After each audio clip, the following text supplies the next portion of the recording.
નમસ્કાર અમારે સદાયને માટે આદરણીય મારા વંદનીય પેન્શનર મિત્રો, નિવૃત્ત કર્મચારી મિત્રો, ભાઈઓ તથા બહેનો, સ્વાગત છે આપનું આપણી આ યુટ્યુબ ચેનલ ભાવેશ મકવાણા ન્યૂઝમાં.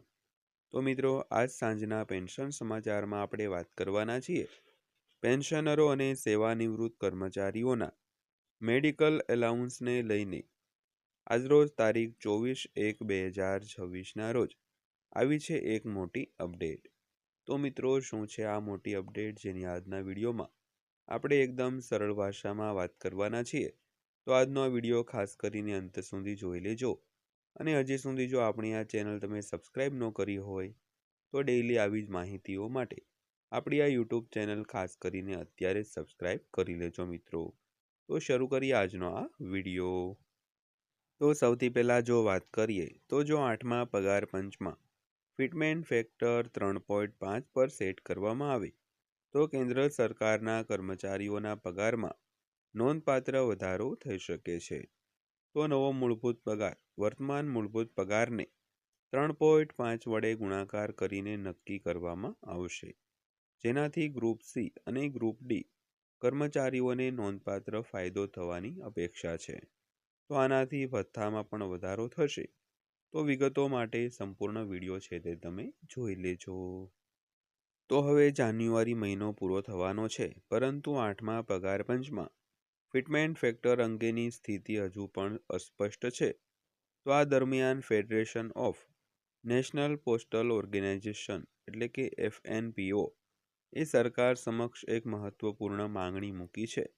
તો FNPOએ તાજેતરમાં રાષ્ટ્રીય પરિષદ JCMને પત્ર લખીને એક માહિતી મોકલી હતી કે A, B, C અને D શ્રેણીના કર્મચારીઓ માટે ફિટમેન્ટ ફેક્ટર 3 થી 3.5ની વચ્ચે નક્કી કરવામાં આવે, જેથી પગારમાં વધુ સારો વધારો સુનિશ્ચિત કરી શકાય. તો ત્યારબાદ વાત કરીએ તો FNPOએ 60 પાનાનો પત્ર લખ્યો છે તેના વિશે. તો federation of national postal organisation એટલે કે FNPO એ તેમની માંગણીઓ અંગે લગભગ 60 પાનાનો પત્ર મોકલ્યો છે. તો આ પત્રમાં પગાર વધારા સાથે સંગઠનને પગાર મેટ્રિક સિસ્ટમમાં સુધારો, વાર્ષિક વધારો, વિવિધ લાભો અને પ્રમોશન સંબંધિત સૂચનો પણ આપ્યા છે.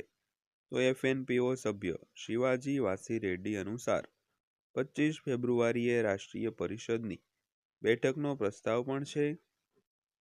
તો તેમાં તમામ કર્મચારી સંગઠનોની માંગણીઓનો સમાવેશ કરીને એક ડ્રાફ્ટ તૈયાર કરવામાં આવશે.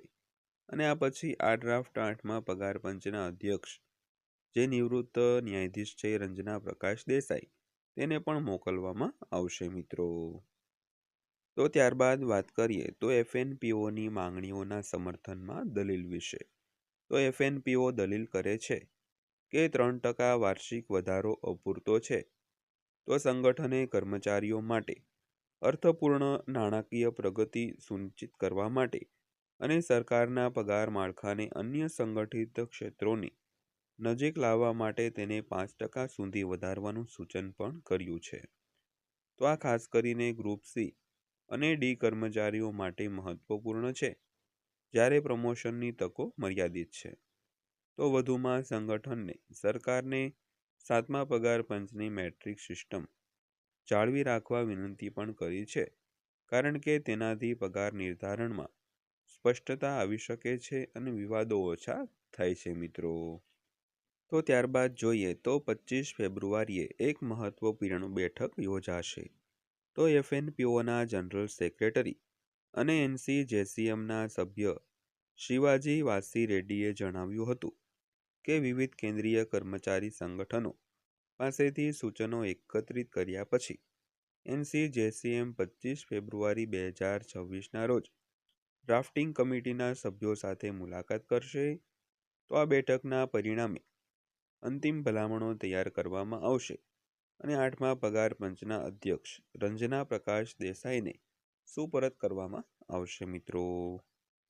ત્યારબાદ અંતમાં જોઈએ તો આગળ શું થશે. તો જો પગાર પંચ FNPOની આ માંગણીઓ સ્વીકારે છે તો કેન્દ્રીય કર્મચારીઓ, ખાસ કરીને નીચલા અને મધ્યમ સ્તરના કર્મચારીઓ નોંધપાત્ર પગાર વધારો જોશે. તો ફુગાવા અને જીવન નિર્વાહના વધતા ખર્ચને ધ્યાનમાં રાખીને 5% વાર્ષિક વધારો અને 3.25 સુધીના ફિટમેન્ટ ફેક્ટરની ભલામણ એક મહત્વપૂર્ણ પગલું છે.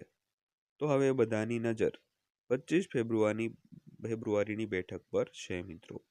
તો ખાસ કરીને જે 25 ફેબ્રુઆરીના રોજ એક બેઠક યોજાવાની છે, તેમાં એક સારી એવી માંગણીનું એક ડ્રાફ્ટિંગ કરવામાં આવશે અને એક જે 8મા પગાર પંચના અધ્યક્ષ છે તેને સુપરત કરવામાં આવશે મિત્રો. તો આથી આજની માહિતી પસંદ આવી હોય, વિડીયો સારો લાગ્યો હોય તો વિડીયોને લાઈક કરજો અને આવી જ માહિતીઓ માટે આપણી આ ચેનલ પણ સબસ્ક્રાઈબ કરી લેજો. તો ફરીવાર પાછા મળીશું એક નવા વિડીયો સાથે, નવી માહિતી સાથે. ત્યાં સુધી સૌને જય હિન્દ, વંદે માતરમ.